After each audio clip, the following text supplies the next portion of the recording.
Una de las tumbas más ricas jamás descubiertas en la historia humana no estaba en Egipto, no estaba en México, no estaba en ninguno de los lugares que aparecen en los libros. Estaba bajo un campo de caña de azúcar en el norte del Perú. Y no la encontraron arqueólogos, la encontraron saqueadores, hombres comunes, excavando ilegalmente en medio de la noche, con linternas en la mano y la esperanza de encontrar algo de oro que vender. Llevaban semanas trabajando en silencio en ese montículo de adobe en Huaca Rajada, en la región de Lambayeque. Ya habían sacado algunas piezas, collares de turquesa, fragmentos de cobre dorado, objetos que no podían identificar, pero que sabían que un comprador en Lima pagaría bien. Esa noche de febrero de 1987, a 3 metros de profundidad, uno de ellos rompió una pared de adobe con el pico. Al otro lado había una cámara sellada. Lo que esa cámara contenía había permanecido intacto durante 1700 años, y lo que salió de ella esa noche no fue solo oro. Fue la prueba de que una civilización entera, prácticamente desconocida para el mundo moderno, había existido, florecido y dominado esa región, mucho antes de que nadie comenzara a escribir su historia. Las riñas entre los miembros del grupo llegaron a oídos de la policía, y la policía llamó a alguien que cambiaría todo: el arqueólogo Walter Alba, director del Museo Brüning de Lambayeque. Alba llegó a Huaca Rajada el 14 de febrero de 1987. Cuando vio las excavaciones ilegales y las piezas extraídas, entendió de inmediato que lo que había debajo no era una tumba ordinaria. Comenzó una excavación oficial con metodología rigurosa, fotografiando cada capa, catalogando cada hallazgo con el cuidado que una tumba de esa magnitud merecía. Lo que encontró en los meses siguientes no solo redefinió la historia del Perú, redefinió la historia de toda América precolombina. Bajo ese campo de caña de azúcar no había simplemente un entierro, había una cápsula del tiempo perfectamente preservada. La evidencia física de una civilización que había dominado la costa norte del Perú entre los siglos I y VIII de nuestra era, mucho antes de los incas, mucho antes de los chimú.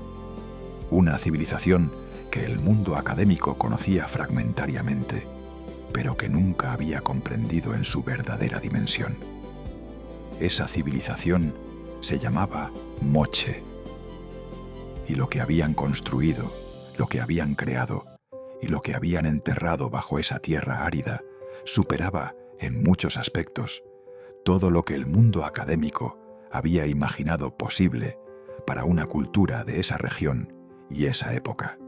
Según las publicaciones del propio Walter Alba y del arqueólogo Christopher Donan, de la Universidad de California en Los Ángeles, el hallazgo de Sipán representó uno de los momentos más significativos de la arqueología americana del siglo XX. No solo por la riqueza de los objetos, sino por lo que revelaban sobre el nivel de sofisticación política, religiosa y artística de una cultura que hasta ese momento el mundo simplemente no había comprendido del todo.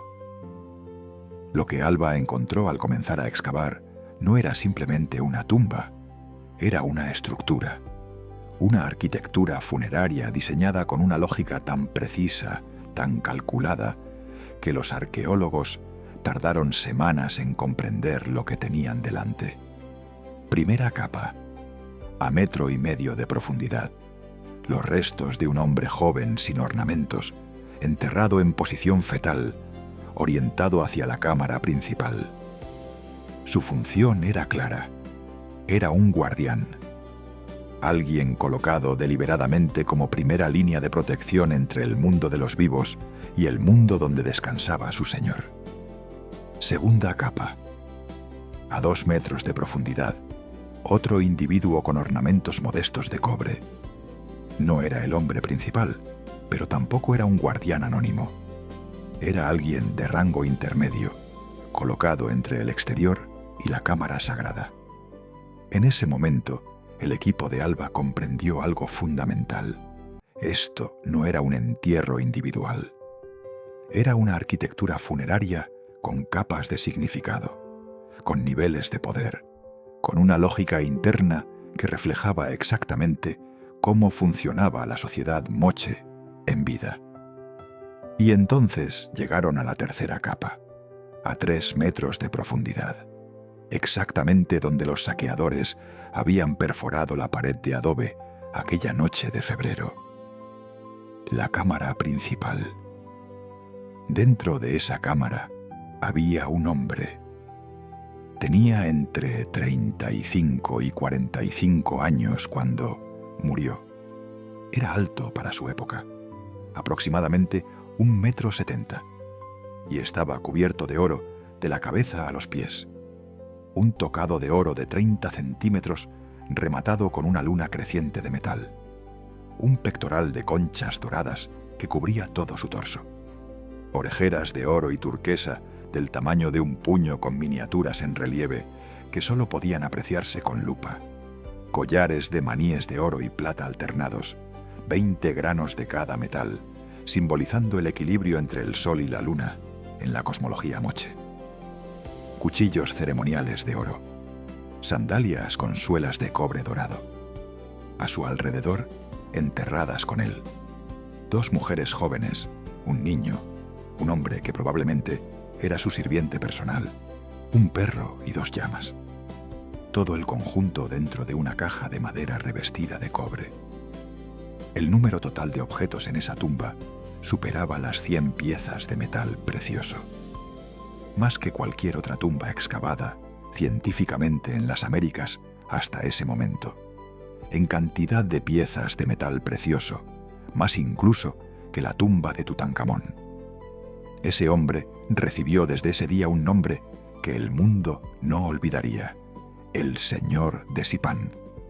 Si esta historia te está sorprendiendo, suscríbete ahora a Misterios Desenredados, porque lo que viene a continuación es todavía más impactante. Pero el giro más impactante de toda esta historia no tiene que ver con el oro. Tiene que ver con algo que los arqueólogos llevaban años mirando sin terminar de entender. Porque ese hombre, ese gobernante enterrado bajo 3 metros de tierra durante 17 siglos, ya era conocido. Ya había sido representado. Ya existía en el registro visual de su civilización, con una precisión tan detallada, tan exacta, que cuando los arqueólogos compararon los objetos de la tumba con las imágenes que llevaban décadas estudiando, no encontraron similitudes.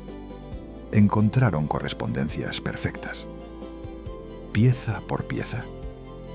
Durante décadas, los especialistas en cultura moche habían estudiado una figura recurrente en su cerámica. Un gobernante guerrero con tocado de media luna, con orejeras circulares de gran tamaño, con un pectoral que cubría su torso, con un cuchillo ceremonial en la mano derecha. Los académicos lo habían catalogado en cientos de vasijas encontradas a lo largo de toda la costa norte del Perú. Pero había una pregunta que ningún arqueólogo podía responder con certeza. ¿Era real? ¿Era ese personaje un gobernante histórico? ¿Alguien que había existido de verdad? ¿O era simplemente un símbolo, una divinidad creada por la imaginación colectiva de los moche? La respuesta académica más honesta era siempre la misma. No lo sabemos. Porque nunca había aparecido un cuerpo real detrás de esa imagen, hasta Sipán. Cuando Alba y su equipo terminaron de catalogar los objetos de la cámara principal, Christopher Donan, especialista en iconografía moche de la UCLA y autor del archivo fotográfico más exhaustivo de la cerámica de esa civilización, comenzó a comparar. El tocado de media luna, idéntico.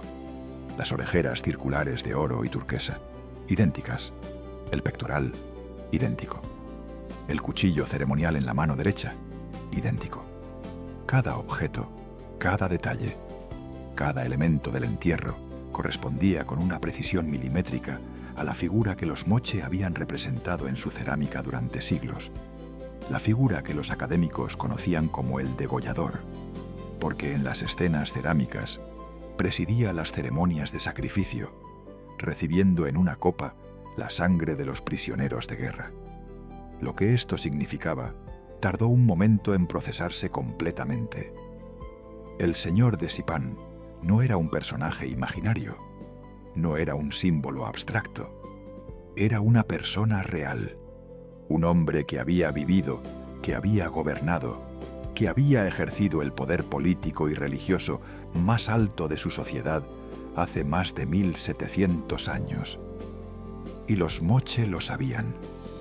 Lo habían registrado en su cerámica con una fidelidad tan extraordinaria que 17 siglos después, los arqueólogos modernos pudieron identificarlo sin margen de error. Lo que eso revelaba sobre el arte moche cambiaba todo. El arte moche no era simplemente decorativo. No era simbólico en el sentido abstracto del término. Era, con toda precisión, documentación histórica. Un registro visual de personas reales, de eventos reales, de una sociedad que había desarrollado su propia forma de preservar la memoria sin escritura convencional, con una exactitud que no tenía paralelo en ninguna otra cultura precolombina del continente. Y si el arte moche era historia, entonces todo lo que los arqueólogos creían saber sobre esa civilización tenía que ser revisado. ¿Crees que el arte antiguo puede ser una forma de documentación histórica tan válida como la escritura? Escríbelo en los comentarios. Las excavaciones en Huaca Rajada no se detuvieron en 1987. En 1989, a pocos metros de la primera tumba, apareció una segunda cámara. Dentro de ella, un hombre más anciano que los arqueólogos llamaron el viejo señor de Sipán, anterior en el tiempo al gobernante descubierto en 1987. Lo que eso indicaba era claro. Huaca Rajada no era el lugar de descanso de un solo gobernante. Era un sitio funerario de uso continuo, reservado para la élite más alta de la sociedad moche a lo largo de generaciones. Entre los objetos de esa segunda tumba había una pieza que los orfebres modernos consideran una de las obras más extraordinarias de la metalurgia precolombina en todo el continente. Una araña de oro macizo del tamaño de una mano, con el cuerpo formado por un rostro humano, las patas articuladas con una precisión mecánica asombrosa y los ojos de turquesa. Los expertos en orfebrería contemporánea, con toda la tecnología disponible en el siglo XXI, necesitan semanas de trabajo para intentar replicarla. Y aún así, el resultado no alcanza el nivel de detalle del original. En 1991 apareció una tercera tumba. Esta correspondía a un sacerdote, un hombre enterrado con los instrumentos del ritual de sangre que la cerámica moche había representado durante siglos. Las copas ceremoniales, los cuchillos rituales, los ornamentos propios del cargo. Otra figura conocida de la iconografía moche, que igual que el gobernante guerrero, nunca había tenido un esqueleto real detrás de su imagen. Hasta ese momento, cada tumba añadía una capa nueva de comprensión. El poder moche no estaba concentrado en una sola figura. Había gobernantes guerreros, había sacerdotes, había jerarquías dentro de las jerarquías, una estructura política y religiosa de una complejidad que igualaba o superaba a la de muchas civilizaciones contemporáneas del mundo antiguo. Para entender verdaderamente quiénes eran los moche, hay que ir más allá de las tumbas. Habitaron la costa norte del Perú entre los siglos I y VIII de nuestra era. Fueron los primeros en construir a escala monumental en esa región del continente americano. levantaron 2 pirámides colosales de adobe cerca de lo que hoy es Trujillo, la Huaca del Sol y la Huaca de la Luna. La Huaca del Sol fue, en su momento, la estructura de adobe más grande del continente americano, construida con más de 140 millones de ladrillos, según las estimaciones arqueológicas. Lo que queda hoy es apenas 1/3 de la estructura original. Los conquistadores españoles del siglo XVI desviaron el río Moche para erosionar la base de la pirámide y saquear su interior. Destruyeron 2/3 de la Huaca del Sol en busca de oro, en uno de los actos de destrucción cultural más devastadores de la historia del continente. Y sin embargo, lo que permanece sigue siendo suficiente para comprender la escala de lo que fue. Los Moche fueron ingenieros hidráulicos que construyeron sistemas de canales capaces de irrigar el desierto costero más árido de América del Sur. Fueron ceramistas cuyas obras representaron con un realismo sin precedentes la vida cotidiana, las enfermedades humanas, las emociones, los rostros individuales con una especificidad que sugiere retratos reales de personas reales. Fueron orfebres cuyas técnicas de trabajo del oro y la plata fueron tan avanzadas que los incas, siglos después de la desaparición de los Moche, deportaron deliberadamente a los mejores artesanos del norte hacia Cusco, reconociendo en esa tradición un nivel de maestría que no podían replicar por sí solos. Y junto a todo eso, junto a ese arte y esa ingeniería y esa orfebrería extraordinaria, los Moche practicaron sacrificios humanos a una escala que los arqueólogos tardaron años en documentar completamente. Sacrificios rituales de prisioneros de guerra capturados en batallas diseñadas específicamente para ese propósito. Ceremonias en las que el gobernante guerrero, el mismo hombre cuya tumba Alba excavó en 1987, presidía el ritual de sangre que los ceramistas habían registrado con esa exactitud fotográfica que tanto había sorprendido al mundo académico. No era mitología, era la realidad cotidiana de una civilización que había convertido la violencia ritual en un sistema de gobierno. Y todo ese mundo había permanecido dormido bajo un campo de caña de azúcar en Lambayeque durante 1700 años. Lo que el descubrimiento del señor de Sipán demostró no fue solamente que existía una civilización avanzada en el norte del Perú antes de los incas. Demostró algo más profundo. Demostró que nuestra comprensión del pasado americano estaba, y en muchos aspectos sigue estando, profundamente incompleta.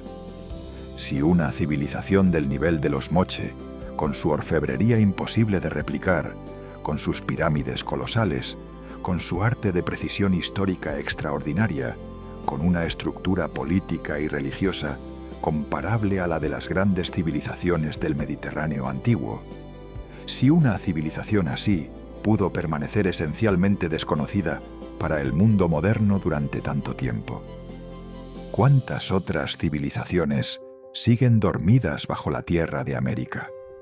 Las piezas del señor de Sipán se conservan hoy en el Museo Tumbas Reales de Sipán, en Lambayeque, en un edificio diseñado con la forma de una huaca piramidal, en homenaje al lugar donde fueron encontradas. Según las publicaciones de Walter Alba y Christopher Donan, es uno de los mejores museos arqueológicos de América Latina. Y a diferencia de muchos hallazgos del continente, las piezas principales nunca salieron del Perú, una decisión que Alba defendió en conflictos directos con compradores internacionales durante los años posteriores al descubrimiento. Pero hay algo que falta. Las piezas que los saqueadores extrajeron aquella noche de febrero de 1987, antes de que la policía interviniera, siguen dispersas. Algunas han aparecido en colecciones privadas, otras nunca han sido localizadas. El conjunto que se conserva en Lambayeque es extraordinario, pero está incompleto. La historia más rica de América precolombina llegó hasta nosotros con un hueco. Nunca sabremos exactamente qué había en esa cámara antes de que la rompieran.